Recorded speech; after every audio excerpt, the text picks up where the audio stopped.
nuestra urgente necesidad del Espíritu Santo. Por el poder del Espíritu Santo, Romanos 15:13, en el poder del Espíritu de Dios, Romanos 15:19.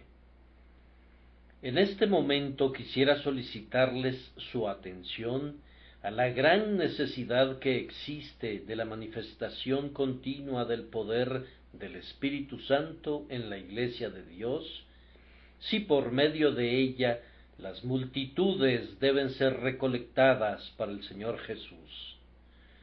No supe cómo hacerlo mejor que mostrando primero que el Espíritu de Dios es necesario para el propio crecimiento interno en la gracia de la Iglesia de Dios.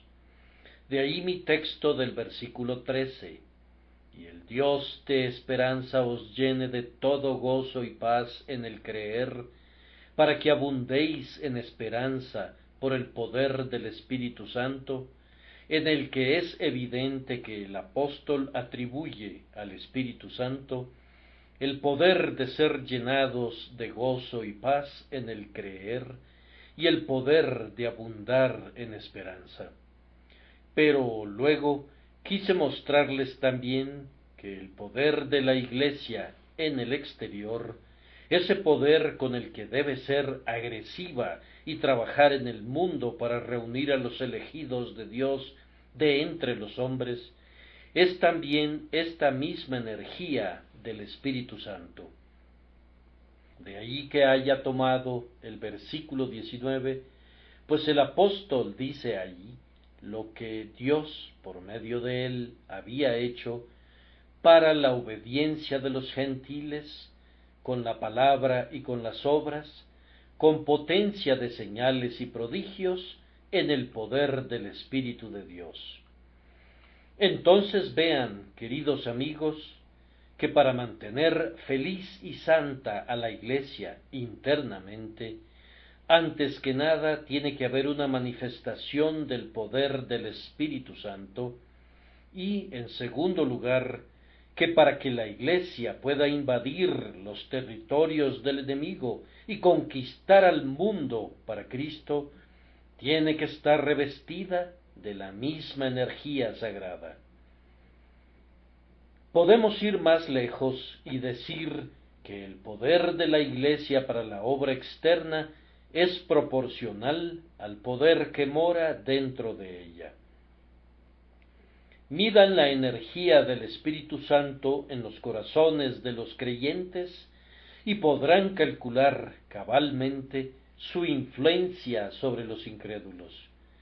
Si la Iglesia es iluminada por el Espíritu Santo, entonces reflejará la luz y se tornará para los espectadores hermosa como la luna, esclarecida como el sol, imponente como ejércitos en orden. Les voy a mostrar, por medio de 2 o 3 ilustraciones, que el trabajo hacia el exterior depende siempre de la fuerza interior. En un frío día de invierno ha caído nieve y se ha amontonado una gruesa capa sobre el terreno por el que atraviesas una aldea. Hay una hilera de rústicas casitas y puedes notar que la nieve casi ha desaparecido de uno de los techos, mientras que otra casita soporta todavía un grueso revestimiento de nieve. No te detienes a averiguar la razón de la diferencia, pues sabes muy bien cuál es la causa. Dentro de la primera casita rústica hay un fuego encendido y el calor se expande a través de su techo de tal forma que la nieve se derrite rápido. En la otra casita no vive ningún inquilino, es una casa disponible para renta. No hay ningún fuego encendido en su chimenea y por eso la nieve permanece en el techo. En la misma medida que hay calor adentro, habrá derretimiento afuera. Yo miro un número de iglesias y donde veo que la mundanalidad y el formalismo las recubren con una densa capa, tengo la absoluta certeza de que están desprovistas del calor de la vida cristiana en su interior. Pero donde los corazones de los creyentes arden con el amor divino por medio del Espíritu de Dios, estamos seguros de ver que los males desaparecen y que se originan benéficas consecuencias como resultado. No necesitamos mirar en su interior. En un caso así, el exterior es un índice que basta. Tomemos un ejemplo sacado de la vida política. Surge un conflicto entre diferentes naciones. Hay espíritus airados que provocan agitación y parecería muy probable que el nudo gordiano de la dificultad nunca podrá ser desatado por la diplomacia, sino que tendrá que ser cortado con la espada. Todo el mundo sabe que una de las esperanzas de la paz radica en la condición de bancarrota de la nación que probablemente vaya a la guerra, pues si cuenta con escasos pertrechos, si no puede pagar sus deudas, si no puede acopiar el material para la guerra, entonces no es probable que busque un conflicto. Un país tiene que ser fuerte en recursos internos antes de que pueda aventurarse prudentemente en guerras extranjeras. Lo mismo sucede en la gran batalla de la verdad. Una pobre iglesia muerta de hambre no puede combatir contra el diablo y sus huestes. A menos que la iglesia sea rica en las cosas de Dios y potente con la energía divina, dejará generalmente de ser agresiva y se contentará con seguir con la rutina regular de una obra cristiana, clamando paz, paz, donde no debería haber paz. No se atreverá a desafiar al mundo ni a enviar sus legiones para conquistar sus provincias para Cristo, cuando su propia condición es lastimosamente débil. La fuerza o la debilidad del tesoro de una nación afectan a su ejército en cada marcha, y de igual manera la Iglesia de Dios es influenciada en todas sus acciones por su medida de gracia. Permítanme otra ilustración más. Si vivieran en Egipto, notarían, una vez al año, la crecida del río Nilo y la observarían con ansiedad, porque la dimensión del desbordamiento del Nilo es, con mucho, la medida de la fertilidad de Egipto.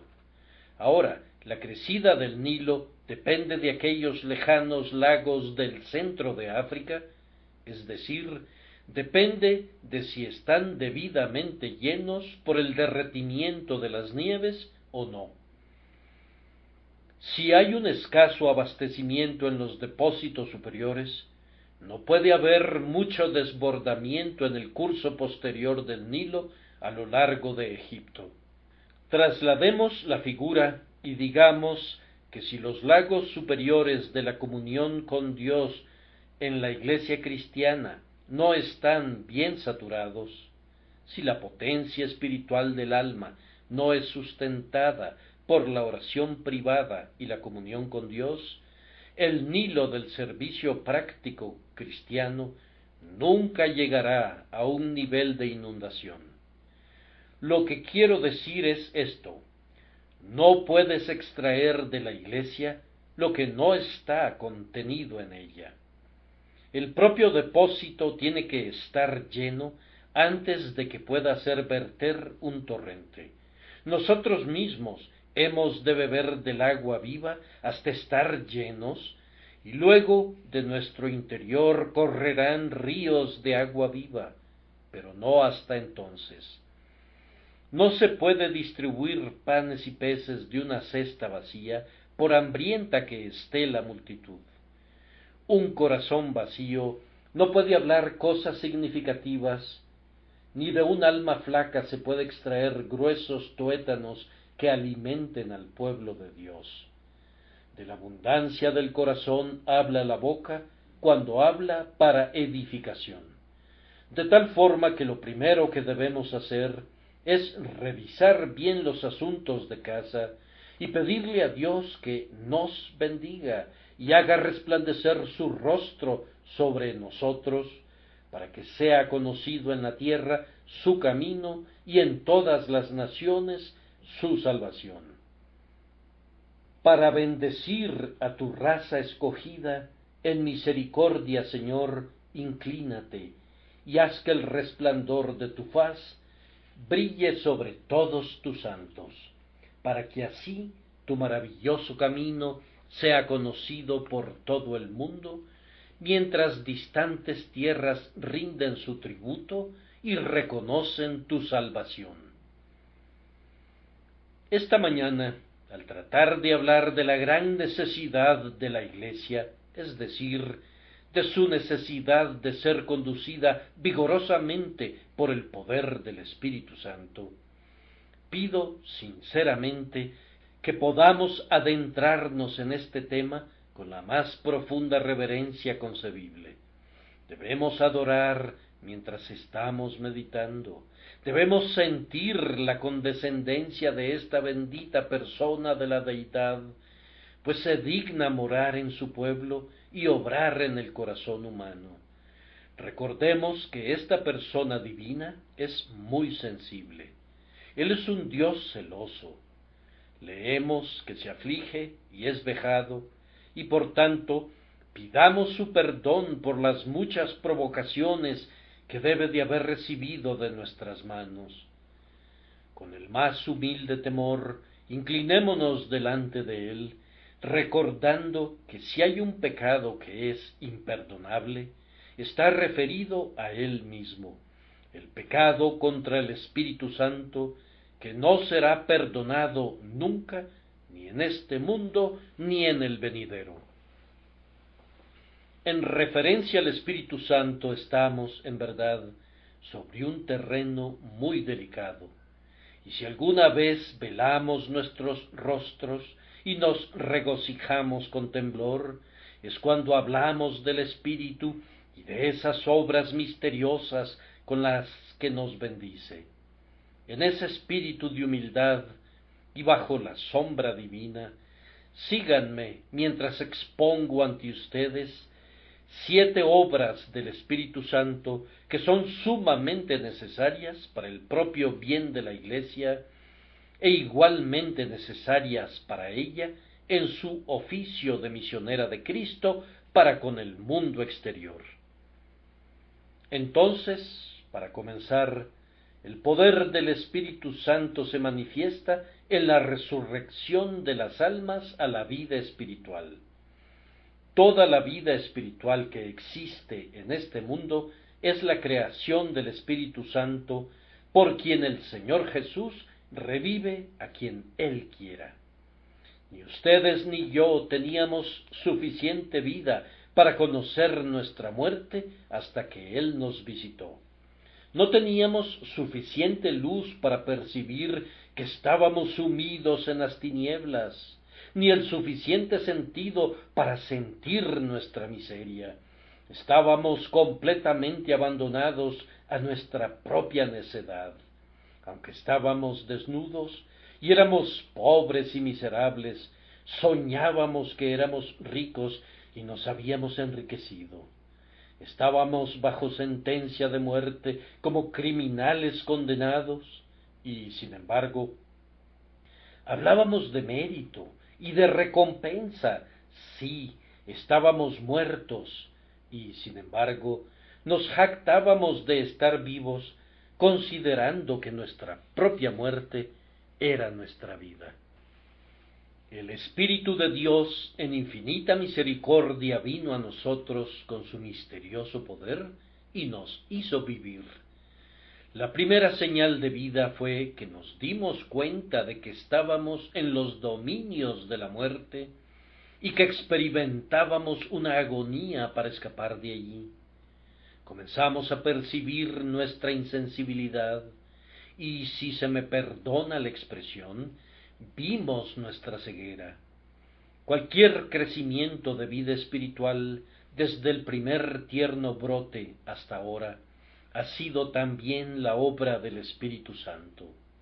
Así como la verde hierba fue producción suya, así también lo es el grano maduro.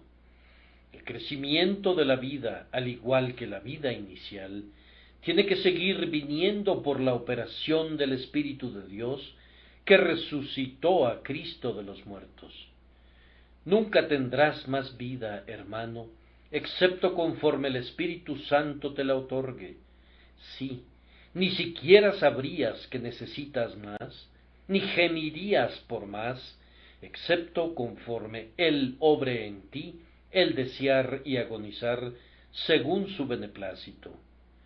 Vean entonces nuestra absoluta dependencia del Espíritu Santo, pues si Él se fuera, recaeríamos en la muerte espiritual y la Iglesia se convertiría en un osario. El Espíritu Santo es absolutamente necesario para hacer que viva todo lo que hacemos. Nosotros somos sembradores, hermanos, pero si tomamos semilla muerta en nuestro canasto de semillas, nunca habría una cosecha. El predicador tiene que predicar la verdad viva, de una manera viva, si espera obtener una cosecha a 100%. ¿Cuánto hay de trabajo de la Iglesia que no es nada mejor que el movimiento de un cuerpo galvanizado? ¿Cuánto de la religión es realizado como si fuera llevado a cabo por un autómata o procesado por alguna maquinaria? En estos días a los hombres les interesan poco el corazón y el alma. Ellos sólo miran las funciones externas. Vamos, me he enterado de que han inventado ahora una máquina que habla, aunque ciertamente ya había suficientes charlas sin necesidad de esta adición parisina a la banda de charlatanes. Podemos predicar como máquinas, podemos orar como máquinas y podemos enseñar la escuela dominical como máquinas. Los hombres pueden dar mecánicamente y acercarse a la mesa de la comunión mecánicamente, sí, y nosotros mismos lo haríamos si el Espíritu de Dios no estuviera con nosotros. La mayoría de los oyentes ha experimentado oír un sermón vivo que se estremece por todas partes con plenitud de energía. Ustedes saben también en qué consiste cantar un himno de una manera vívida y han participado en una viva reunión de oración. Pero, si el Espíritu de Dios está ausente, todo lo que hace la Iglesia estaría sin vida, y sólo sería el susurro de hojas sobre una tumba, un vuelo de espectros, la congregación de los muertos dando vueltas en sus sepulcros. Como el Espíritu de Dios es un vivificador que nos revive a nosotros y revive a nuestra obra, entonces tiene que estar especialmente con nosotros para revivir a aquellos con quienes tenemos que tratar por Jesús. Imaginen a un predicador muerto predicando un sermón muerto a pecadores muertos. ¿Qué podría resultar de ello? Allí está un hermoso ensayo que ha sido admirablemente elaborado y que es leído con frialdad a un pecador de frío corazón. Huele a aceite de medianoche, pero no tiene la unción celestial, ningún poder divino descansa en él, y tal vez ese poder ni siquiera sea buscado jamás. ¿Qué bien podría generarse de semejante producción? Bendecir a un alma por medio de la simple erudición y de la elocuencia equivale a tratar de calmar la tempestad con poesía o intentar detener al huracán con retórica.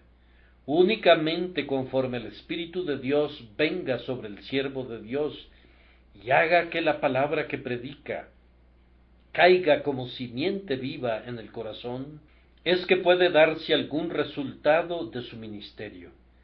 Y únicamente conforme el Espíritu de Dios siga luego esa semilla y la mantenga viva en el alma del oyente, es que podemos esperar que aquellos que profesan ser convertidos echen raíces y crezcan hasta la madurez de la gracia y se conviertan en nuestras gavillas al final. Somos completamente dependientes en esto, y por mi parte me regocijo por esta dependencia absoluta. Si contara con una reserva de poder para salvar almas, que fuera toda mía, aparte del Espíritu de Dios, no puedo suponer una mayor tentación al orgullo y a una vida distanciada de Dios.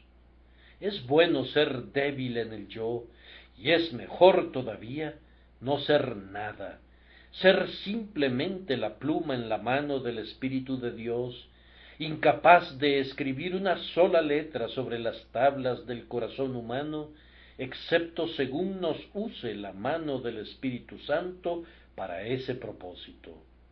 Esa es realmente nuestra posición, y debemos asumirla prácticamente, y haciéndolo clamaremos continuamente al Espíritu de Dios para que nos reviva en todas las cosas y para que reviva todo lo que hacemos y que reviva la palabra cuando cae en oídos del pecador. Estoy completamente seguro de que una iglesia que está desprovista de vida no puede ser el instrumento para dar vida a los pecadores a su alrededor. No, todo actúa de esta manera y tenemos que tener una iglesia viva para hacer una obra viva. Oh, que Dios reviviera a cada miembro de esta iglesia. ¿Cómo? Dirán ustedes. ¿Piensas que algunos de nosotros no estamos vivos para Dios?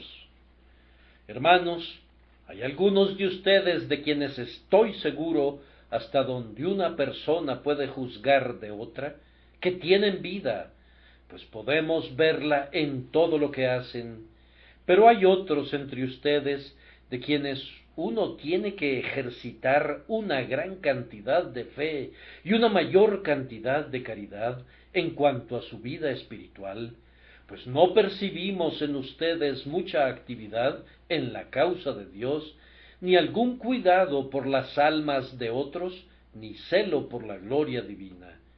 Si no vemos ningún fruto, ¿qué podemos hacer sino orar sinceramente para que ustedes no resulten ser árboles estériles? Ese es el primer punto, y creemos que queda lo más claro posible, que debemos tener el poder vivificador del Espíritu para nosotros mismos, si hemos de ser instrumentos en la mano de Dios para despertar a las almas muertas. A continuación, uno de los oficios especiales del Espíritu Santo es iluminar a su pueblo. Lo ha hecho dándonos su palabra que Él ha inspirado. Pero el libro, por inspirado que sea, nadie puede entenderlo espiritualmente aparte de la enseñanza personal de su grandioso autor. Pueden leerlo tanto como quieran, sin descubrir nunca el sentido íntimo y vital, a menos que su alma sea conducida a adentrarse en él por el propio Espíritu Santo. ¿Cómo?, preguntará alguien, he aprendido el catecismo breve y me he aprendido el credo de memoria, y sin embargo, ¿no sé nada? Yo respondo, has hecho bien en aprender la letra de la verdad, pero todavía necesitas que el Espíritu Santo la convierta en luz y en poder de Dios para tu alma. Puedes conocer la letra, y conocerla mejor que algunos que también conocen el Espíritu, y yo no desprecio ni por un instante un conocimiento de la letra, a menos que supongan que hay algo salvador en el mero conocimiento mental, pero el Espíritu de Dios debe venir y dar vida a la letra para ustedes, y transferirla a su corazón, y prenderle fuego y hacerla arder en su interior, o de lo contrario, su fuerza y su majestad divinas permanecerán ocultas a sus ojos. Nadie conoce las cosas de Dios, salvo aquel a quien el Espíritu de Dios se las ha revelado. Ninguna mente carnal puede entender las cosas espirituales. Podríamos usar un lenguaje muy obvio y evidente, pero el hombre que no tiene entendimiento espiritual es un hombre ciego, y la luz más clara no le capacitaría para ver. Tiene que ser enseñado por el Señor o morirá en la ignorancia. Ahora, hermanos míos, supongan que en una iglesia hubiera muchas personas que nunca han sido instruidas de esta manera. ¿Acaso no pueden ver que de ello tiene que provenir el mal y que provendrá? El error ciertamente surgirá allí donde la verdad no es conocida en la práctica. Si quienes profesan no son enseñados por el Espíritu, su ignorancia engendrará arrogancia, orgullo, incredulidad y mil males más. Oh, si hubieras conocido más de la verdad, hermano mío, no te habrías jactado así. Oh, si hubieras visto esa verdad que todavía no te ha sido revelada por causa de tu prejuicio, no habrías condenado tan fieramente a quienes son mejores que tú. Con mucho celo para hacer el bien, los hombres han hecho un mundo de daño debido a la falta de instrucción en las cosas divinas. La aflicción también viene de la ignorancia. Oh, hermano mío, si hubieras conocido las doctrinas de la gracia, no habrías estado tanto tiempo bajo servidumbre. La mitad de las herejías que hay en la Iglesia de Dios no son errores deliberados, sino errores que surgen por no conocer la verdad, por no escudriñar las Escrituras con un corazón enseñable, por no someter la mente a la luz del Espíritu Santo. Como regla, deberíamos tratar a la herejía más bien como una ignorancia que debe ser iluminada, que como un crimen que debe ser condenado, salvo, que algunas veces se convierte en deliberada perversidad, cuando la mente está ávida de cosas novedosas o inflada por la confianza en sí misma. Entonces otro tratamiento podría volverse penosamente necesario. Amados, si el Espíritu de Dios iluminara a la Iglesia plenamente, las divisiones llegarían a su fin. Los cismas son generalmente ocasionados por la ignorancia y por el espíritu altivo que no tolera la corrección. Por otra parte, la unidad real, duradera y práctica existirá en proporción a la unidad de las mentes de los hombres en la verdad de Dios. De aquí la necesidad de que el Espíritu de Dios nos conduzca a toda la verdad. Mi querido hermano, si piensas que conoces una doctrina, pídele al Señor que te dé la seguridad de que la conoces, pues mucho de lo que pensamos que sabemos resulta ser desconocido cuando los tiempos de tribulación nos ponen a prueba. No sabemos nada realmente, a menos que sea grabado con fuego en nuestras almas, como con un hierro candente, por una experiencia que únicamente el Espíritu de Dios puede dar.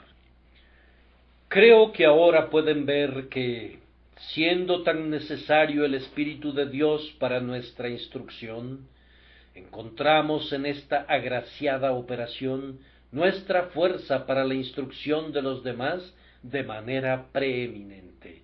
Pues ¿cómo podrían enseñar aquellos que nunca han sido enseñados? ¿Cómo podrían declarar los hombres un mensaje que nunca han aprendido? Hijo de hombre, come este rollo, pues mientras no lo hayas comido, tus labios no pueden exponerlo nunca a los demás.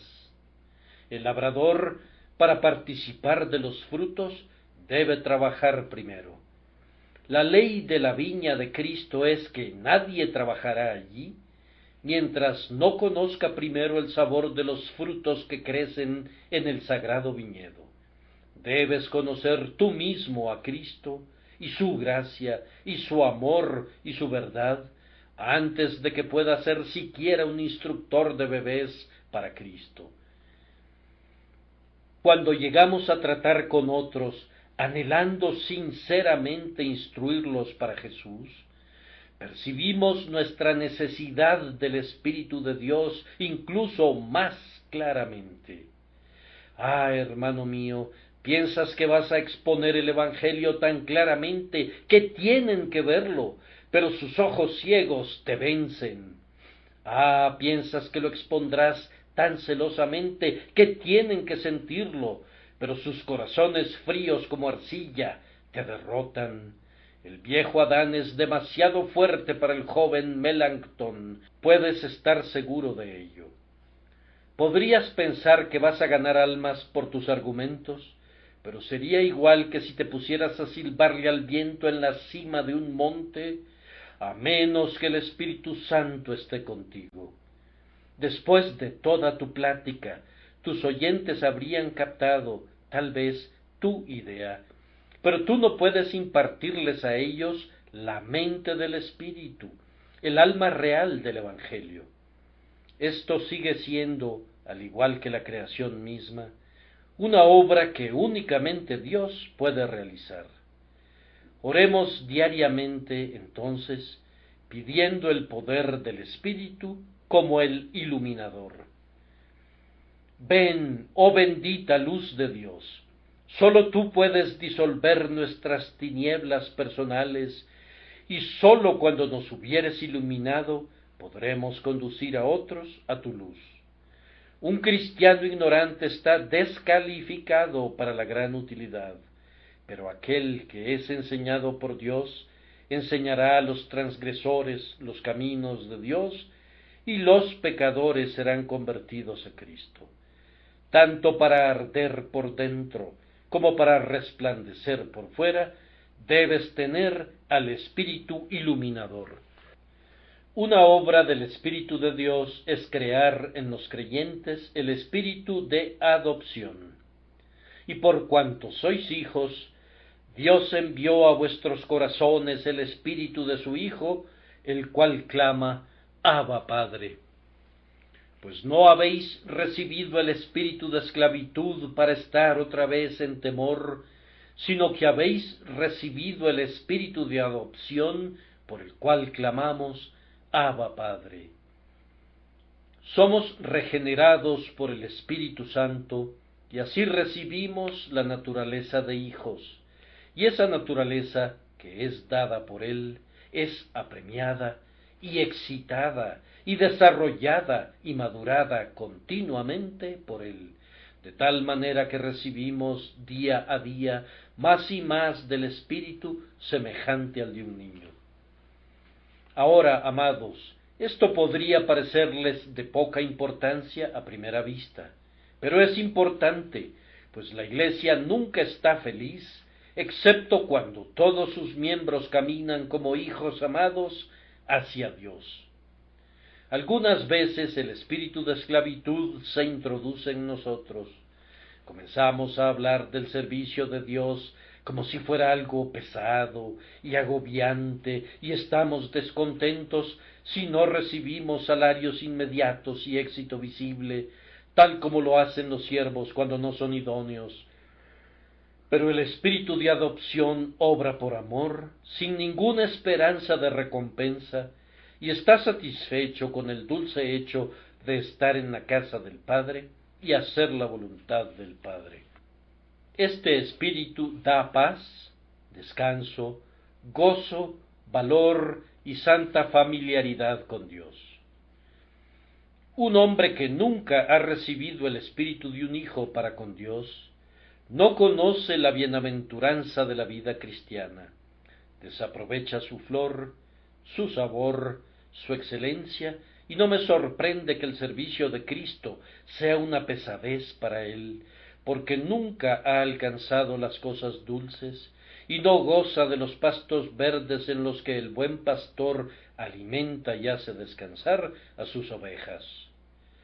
Pero cuando el Espíritu de Dios nos hace sentir que somos hijos, y cuando vivimos en la casa de Dios para no salir nunca, entonces el servicio de Dios es dulce y fácil, y aceptamos la demora del éxito aparente como una parte de la prueba que somos llamados a soportar.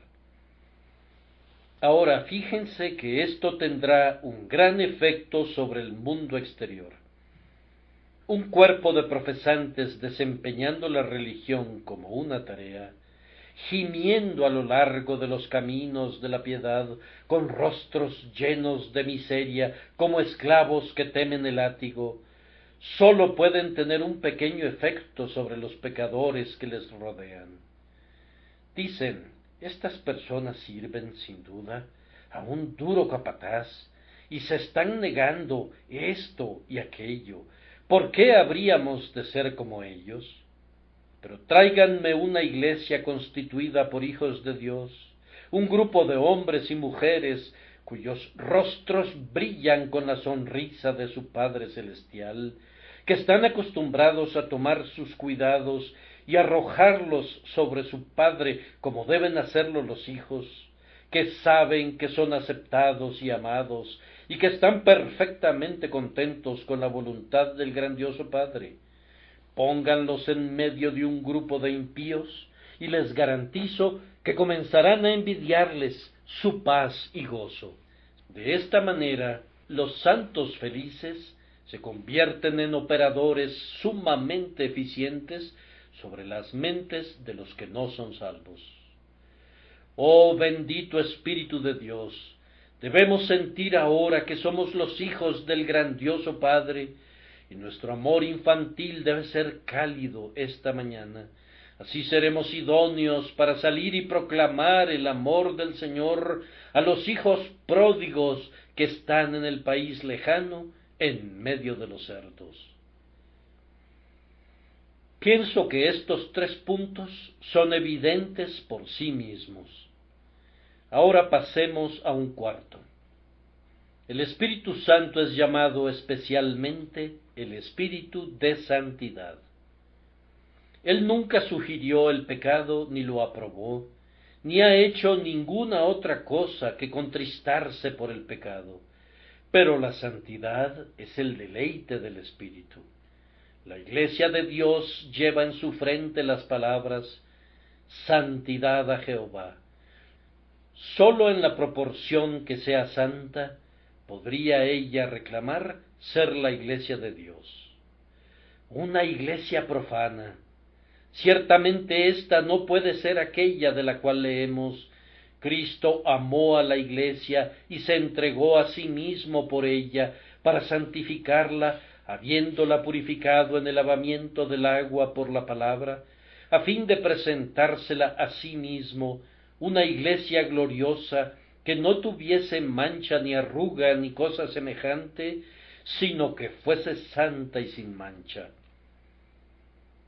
La santidad no es simple moralidad, no es la observación externa de los preceptos divinos motivados por un severo sentido del deber, mientras que esos mandamientos en sí mismos no son deleitables para nosotros.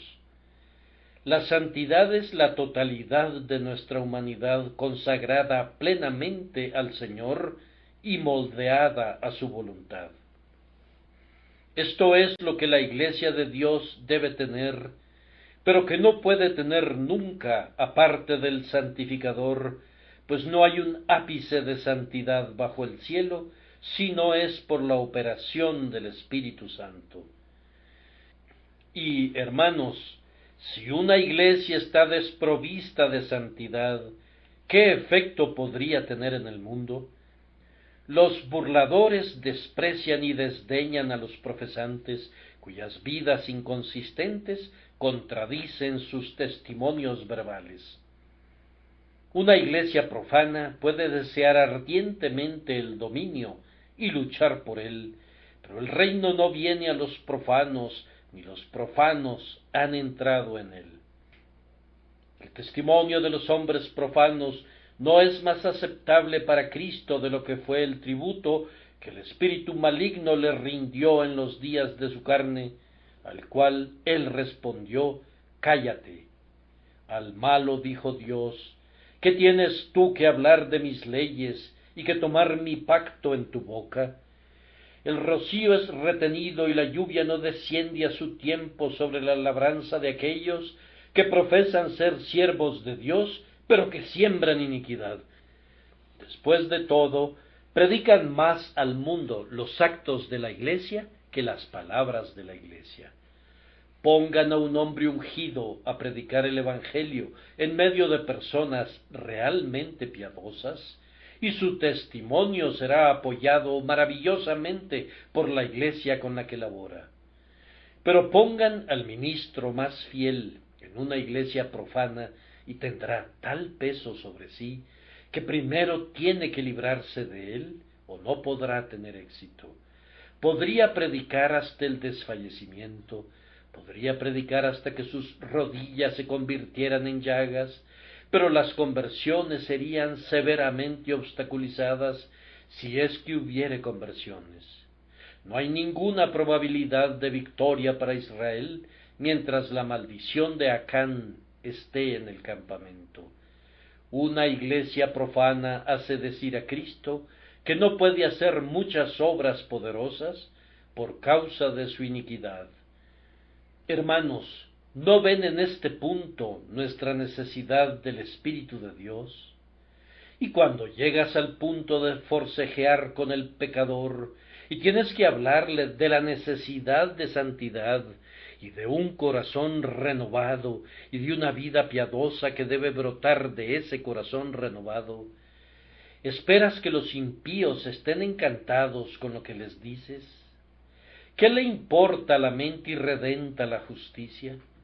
¿Estuvo ávido de santidad jamás un hombre carnal?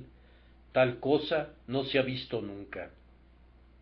Esperar que un corazón irredento estuviera enamorado de la santidad sería lo mismo que esperar que el diablo estuviera enamorado de Dios. Pero el pecador tiene que amar lo que es puro y recto, de lo contrario no puede entrar en el cielo. Tú no puedes hacer que ame eso. ¿Quién podría hacerlo sino el Espíritu Santo, que hizo que ames aquello que tú también una vez despreciaste? Por tanto, no salgas a luchar contra el pecado mientras no hayas tomado las armas del arsenal del Espíritu Eterno. Las montañas de pecado no se convertirán en llanuras a tu mandato, a menos que el Espíritu Santo se agrade en hacer eficaz la palabra. De esta manera, vemos que necesitamos al Espíritu Santo como el Espíritu de santidad. En quinto lugar, la Iglesia necesita mucha oración, y el Espíritu Santo es el Espíritu de gracia y de súplicas. La fuerza de una Iglesia puede ser medida con bastante precisión por su grado de oración. No podemos esperar que Dios aplique su poder a menos que le imploremos que lo haga, pero toda suplicación aceptable es obrada en el alma por el Espíritu Santo. El primer deseo que Dios acepta tiene que haber sido provocado en el corazón por las operaciones secretas del Santo de Israel, y cada súplica subsiguiente de cualquier tipo que contenga un grano de fe viva y que por tanto se eleva como memorial delante del Señor, tiene que haber sido obrada eficazmente en el alma por aquel que moldea la intercesión en los santos de acuerdo a la voluntad de Dios. Nuestro grandioso sumo sacerdote no pondrá en su incensario ningún incienso excepto aquel que el Espíritu ha compuesto. La oración es la creación del Espíritu Santo. No podemos vivir sin oración y no podemos orar sin el Espíritu Santo, y de aquí nuestra dependencia de él. Además, cuando tratamos con pecadores, sabemos que tienen que orar. He aquí, Él ora. Es uno de los más tempranos signos del nuevo nacimiento. Pero, ¿acaso podemos nosotros hacer orar al pecador? ¿Puede alguna persuasión nuestra conducirle a ponerse de rodillas para exhalar el suspiro penitencial y para mirar a Cristo pidiendo misericordia? Si han intentado la conversión de un alma ejerciendo su propia fuerza, sabrán que han fracasado, y así habrían fallado si hubieran intentado la creación de una sola oración aceptable, aunque fuera en el corazón de un niño. Oh, entonces, queridos hermanos, clamemos pidiendo al Padre Celestial que nos dé el Espíritu Santo. Pidámosle que esté en nosotros más y más poderosamente como el espíritu de oración, haciendo intercesión en nosotros con gemidos indecibles, para que la Iglesia no se pierda de la bendición divina por no pedirla. Yo creo verdaderamente que esta es su presente debilidad y una gran causa por la cual el reino de Cristo no se extiende más poderosamente. La oración está demasiado restringida y por esta razón la bendición es retenida. Será siempre restringida a menos que el Espíritu Santo estimule los deseos de su pueblo. Oh bendito Espíritu, te pedimos que nos hagas orar por Jesús nuestro Señor. En sexto lugar, el Espíritu de Dios es, de una manera muy notable, el dador de la comunión. Con la frecuencia que pronunciamos la bendición apostólica, oramos para recibir la comunión del Espíritu Santo. El Espíritu Santo nos capacita para tener comunión con las cosas espirituales. Sólo Él puede tomar la llave y abrir el misterio secreto para que conozcamos las cosas que son de Dios. Nos da comunión con Dios mismo. Por medio de Jesucristo, por el Espíritu, tenemos acceso al Padre. Nuestra comunión es con el Padre y con su Hijo Jesucristo, pero es el Espíritu de Dios quien nos lleva a la comunión con el Altísimo. De igual manera, mis queridos hermanos, nuestra comunión de unos con otros, en la medida que es comunión cristiana, es siempre producida por el Espíritu de Dios. Si hemos continuado juntos en paz todos estos años, no podría atribuirlo a nuestros buenos temperamentos constitucionales, ni a la sabia administración, ni a ninguna causa natural, sino al amor en el que nos ha bautizado el Espíritu, de tal manera que la naturaleza rebelde ha sido apaciguada.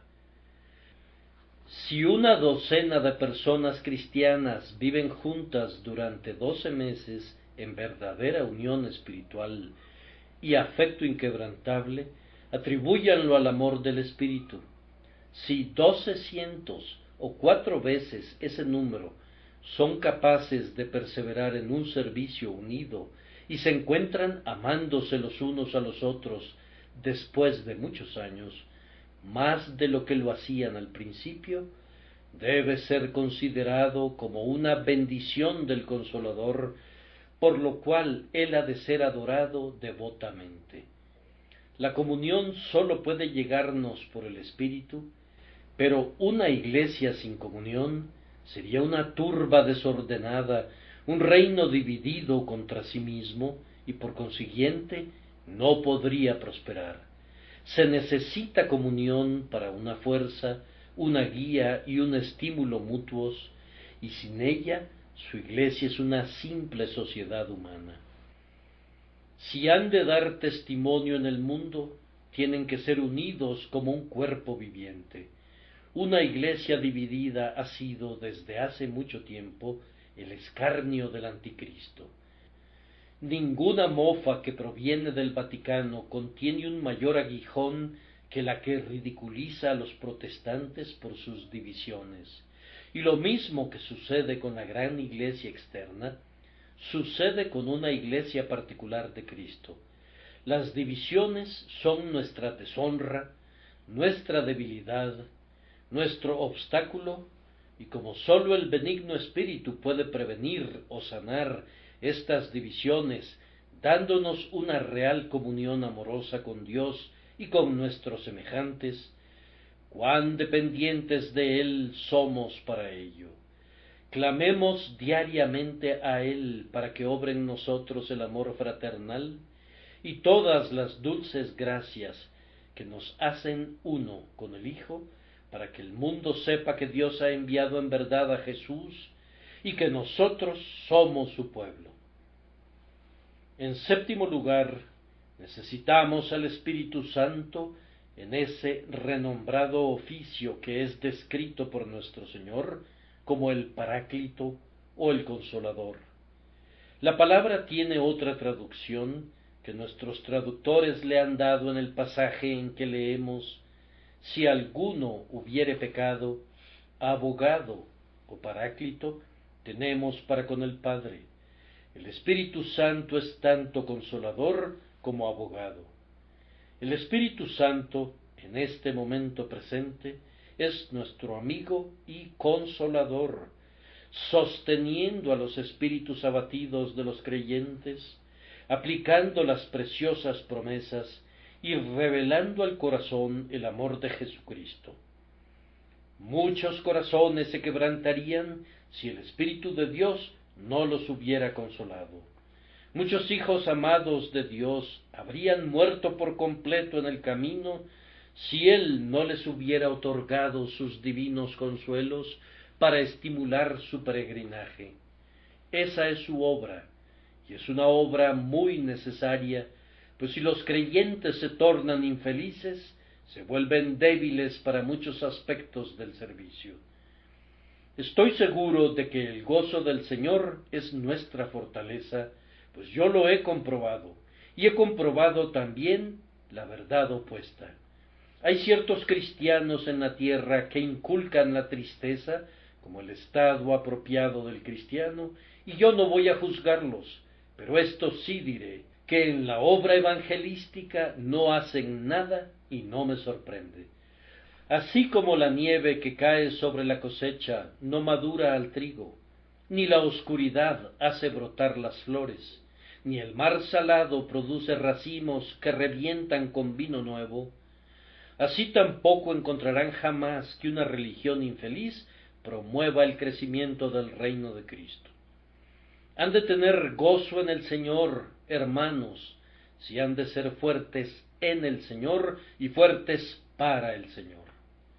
Ahora, como sólo el Consolador puede sostenerlos en alto, en medio de las inundaciones de la tribulación con las que seguramente habrán de encontrarse, pueden ver su gran necesidad de su presencia consoladora.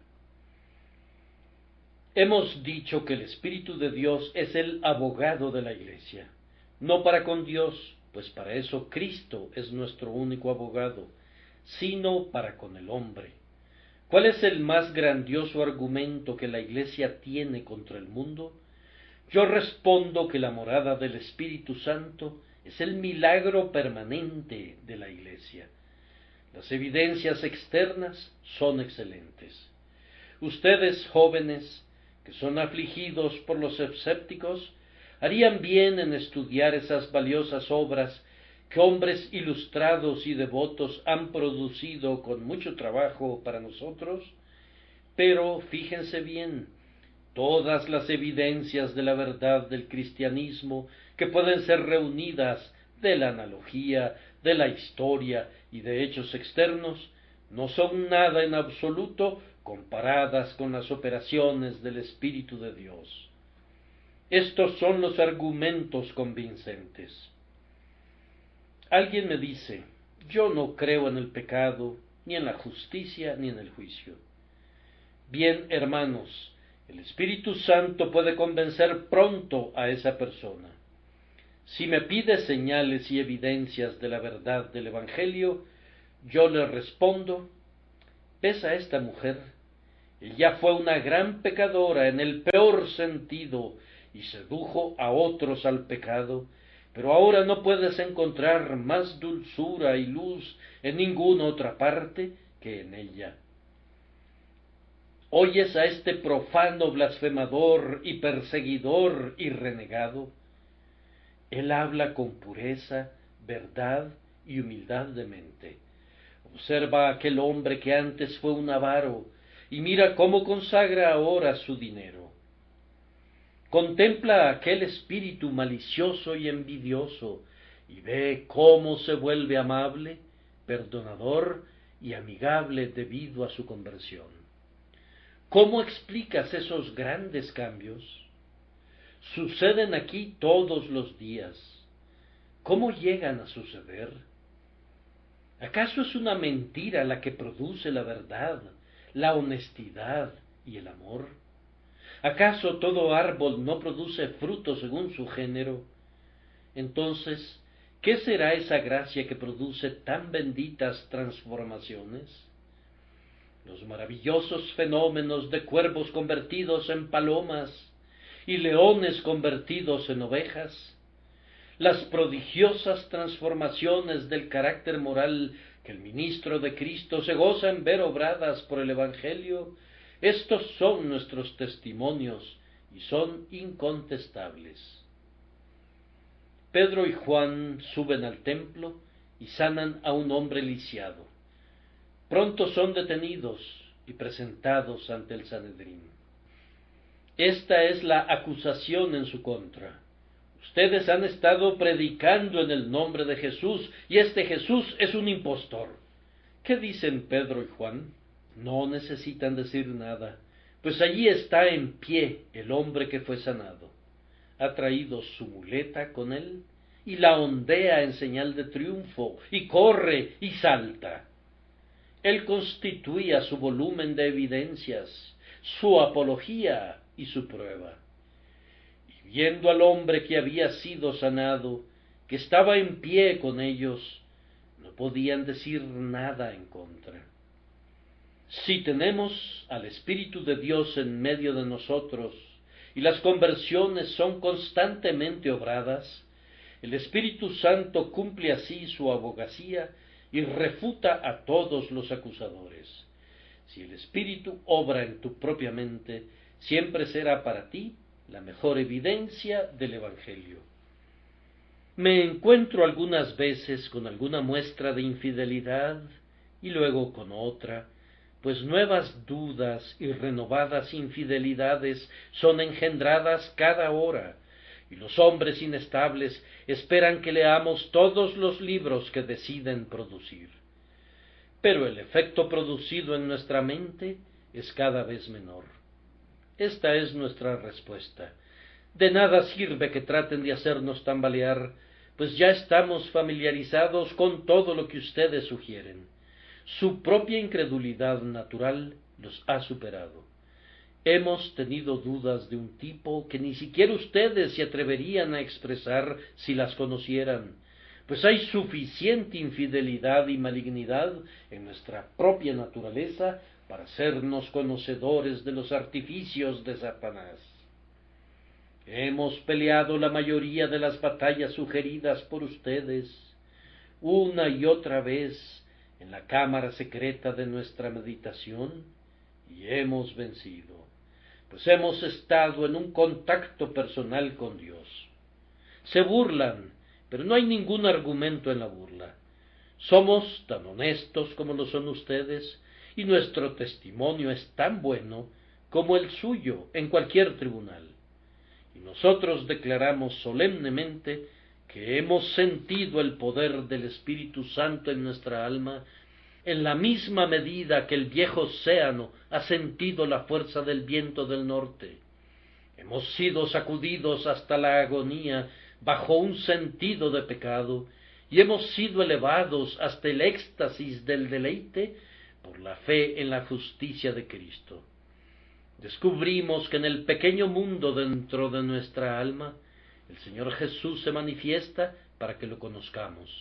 Hay una potencia contenida en las doctrinas que hemos aprendido que no podría pertenecer a las mentiras, pues hemos probado en la experiencia práctica las verdades que creemos. Nos dicen que no hay alimento. Vamos, acabamos de darnos un festín. Nos dicen que no hay agua en la fuente. Hemos estado apagando allí nuestra sed. Nos dicen que no hay tal cosa como la luz. No sabemos cómo podremos demostrarles su existencia, pues ustedes probablemente son ciegos, pero nosotros podemos ver. Ese argumento basta para nosotros y nuestro testimonio es verdadero. Nos dicen que no hay vida espiritual. Nosotros la sentimos en lo más íntimo de nuestras almas. Estas son respuestas que el Espíritu de Dios nos proporciona y son una parte de su función de abogado. Vean, además, cuán enteramente dependientes somos del Espíritu de Dios para enfrentar las diversas formas de incredulidad que surgen en torno nuestro. Ustedes pueden tener sus sociedades para colectar evidencias, y pueden alistar a todos sus obispos y doctores en teología y profesores de apologética, y ellos pueden escribir rollos de evidencia lo suficientemente largos para circundar el globo, pero la única persona que puede convencer al mundo salvadoramente es el abogado a quien el Padre ha enviado en el nombre de Jesús. Cuando Él revela el pecado de un hombre y su resultado inevitable, el incrédulo se pone de rodillas. Cuando quita la balanza y enarbola al Redentor crucificado y el mérito de la sangre preciosa, todos los razonamientos carnales son clavados en la cruz. Un golpe de convicción real de pecado hará tambalear al más obstinado incrédulo, y posteriormente, si su incredulidad retorna, las consolaciones del Espíritu Santo pronto lo consolarán y lo sacarán de allí. Por tanto, igual que les dije al principio, lo mismo les digo al final. Todo esto depende del Espíritu Santo, y en él esperemos en el nombre de Jesús, implorándole que manifieste su poder entre nosotros. Amén.